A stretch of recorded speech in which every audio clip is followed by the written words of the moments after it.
Tumaas ng 12% ang housing at wholesale loan releases ng Pag-ibig Fund mula Enero hanggang Hulyo ngayong taon. Umakyat din sa mahigit 1 trillion ang gross housing-related assets ng ahensya hanggang July 31, 2026. Si Gianna Lianes sa balita. Umabot na sa 1.01 trillion pesos ang gross housing-related assets ng Pag-ibig Fund hanggang July 31, 2026. Kasabay ng patuloy na paglawak ng financing para sa mga Pilipinong nais bumili, magpatayo o magpagawa ng sariling tahanan.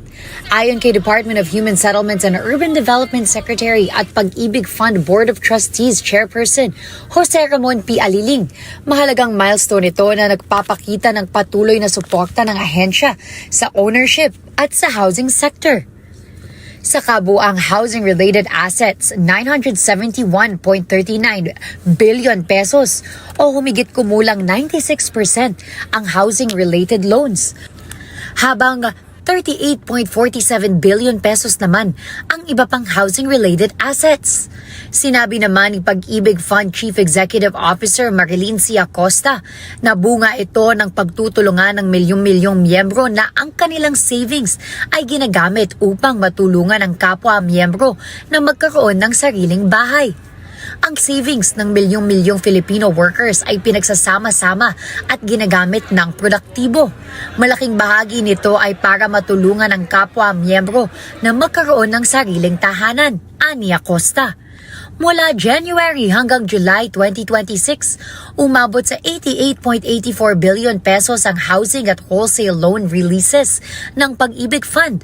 Mas mataas ito ng 12% kumpara sa 72.61 billion pesos na naitala sa kaparehong panahon noong 2025. Patuloy din ang Pag-ibig Fund sa pagpapalawak ng access sa pabahay sa ilalim ng Expanded 4PH program.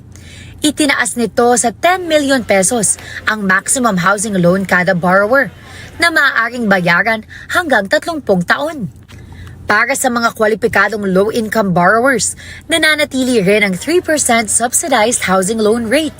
May promotional rates din na 4.5% para sa loans na hanggang 4.9 million pesos at 5.75% para sa loans na lampas 4.9 million pesos hanggang 10 million pesos na available hanggang December 31, 2026.